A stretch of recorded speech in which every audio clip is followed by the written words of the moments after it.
ልብን ሰባሪ የሆነው ሁሉም ከልቦ ያዘነበት የአርቲስት ነጻነት ወርቅነህ ሞት ከተሰማ ገና ቀናቶች ማለፋቸው ነው። ሁሉም ሰው አሁንም የሱን ሞት አምኖ መቀበል ከብዶታል። የራሱን ለረጅም ጊዜ ለረጅም ዓመታት የሚያውቀውን አብሮ የኖረውን ቤተሰብ እንዳጣ ያልተሰማው አይገኝም። በትናንትናው ዕለት ታዲያ አድናቂ፣ ወዳጅ፣ ጓደኛ፣ ቤተሰብ የተገኘበት የሻማ ማብራት ስነ ስርዓት በአዲስ አበባና በአሜሪካ ተካሂዶ ነበር።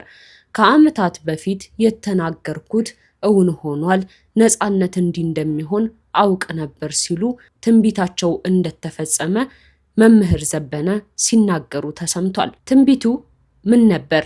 የሰመረውስ እንዴት ሆኖ ነው የሚለውን እንነግራችኋለን። በሌላ በኩል ደግሞ ከሰሞኑ በነበረው የጥምቀት አከባበር ጋር በተያያዘ አንዲት ሴት በለበሰችው አለባበስ በጣም ከፍተኛ የሆነ ተቃውሞና ውርጅብኝ እየደረሰባት ይገኛል። ምን ተፈጥሮ ነው? ይህ ሁሉ ተቃውሞስ ከምን የተነሳ ነው የሚለውን ይዘንላችሁ ቀርበናል። አብራችሁን ቆዩ። ሰላም እንደምን አላችሁ የሮም ቲዩብ ተከታታዮች። ሮም ቲዩብ አዳዲስና ወቅታዊ ጉዳዮችን ወደ እናንተ ይዘን የምንቀርብበት ቻናላችን ነው። ሰብስክራይብ፣ ሼር፣ ላይክ እና ኮመንት እያደረጋችሁ አብራችሁን እንድትቆዩ ግብዣችን ነው። ወደ ዝግጅቱ እንለፍ። የነጻነት ወርቅነህን ህልፈት ከሰማንበት ጊዜ አንስቶ በርካቶች ከልባቸው እንዳዘኑና አልቅሼ ቢወጣልኝ የሚሉት ሐዘን ነው። ታዲያ ከዚህ ጋር ተያይዞ በትናንትናው ዕለት በአዲስ አበባና በአሜሪካ ወዳጆች፣ ጓደኞችና አድናቂዎች በተገኙበት የሻማ ማብራት ስነ ስርዓት እንዲካሄድ ተደርጎ እንደነበር ይታወሳል።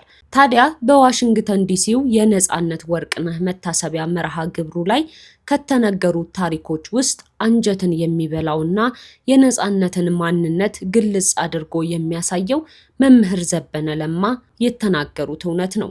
ነገሩ እንዲህ ነው። ዓመታት ወደ ኋላ ይሄዳል። ቦታው ብሔራዊ ቲያትር ነው። አንድ ትልቅ የቲያትር ስራ ተሰርቶና ተጠናቆ አልቋል። ታዳሚውና ሌሎች አርቲስቶች ወደ ቤታቸው መሄድ ጀምረዋል። ብዙዎች የሙያ አጋሮቹ የየራሳቸውን መኪና እያስነሱ ሲሄዱ፣ አንድ ወጣት ግን ከመኪኖቹ ጋር እየተሽቀዳደመ በእግሩ ይሮጣል። ይህ ወጣት ነጻነት ወርቅነህ ነበር። ይሮጥ የነበረው ታክሲ እንዳያመልጠው ነበር። ይህንን ሁኔታ በትኩረት ይመለከቱ የነበሩት መምህር ዘበነ ወጣቱን አስቆሙት። በጨለማው ውስጥ እያለከለከ የቆመውን ነጻነትን ትኩር ብለው ተመለከቱትና አንድ ትንቢት የሚመስል ንግግር ተናገሩት። አሁን ታክሲ ለመያዝ እንደዚህ ትሮጣለህ። ጓደኞችህ በመኪና ሲሄዱ አንተ ታክሲ ለመጋፋት ትሮጣለህ።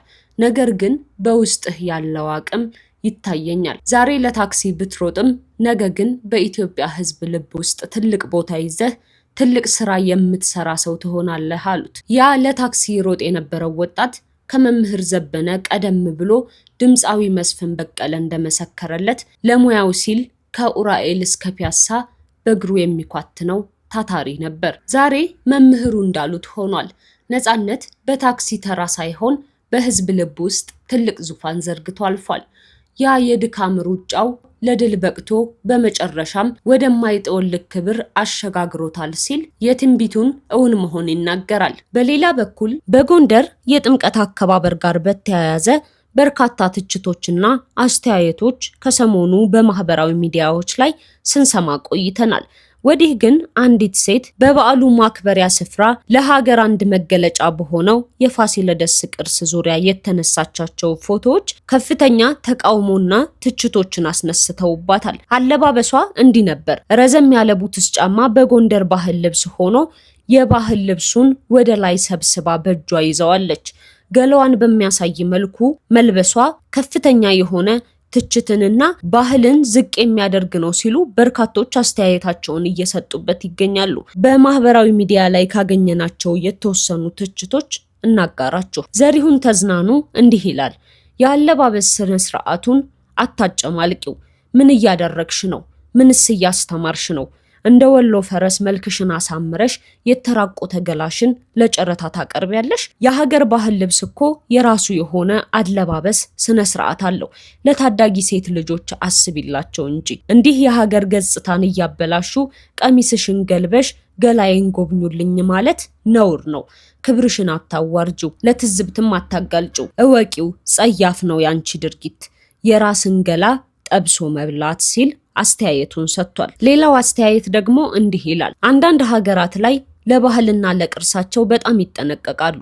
ስለዚህ የተከበረ የተቀደሰ በሚሉት ስፍራም ሆነ ባህላዊ አልባሳታቸው ላይ እንዲህ አይነት ቅጥ ያጣ መመናቀርና አፈንጋጭነት በጥሩ ቅጣት እርምጃ በመውሰድ ልክ ያስገቡታል። ክብር ለባህላዊ አልባሳቶቻችን፣ ክብር ለቅርስና ለተቀደሱ ስፍራዎቻችን። እንዲህ ባትሆን ማን ይነጋገርባት ነበር?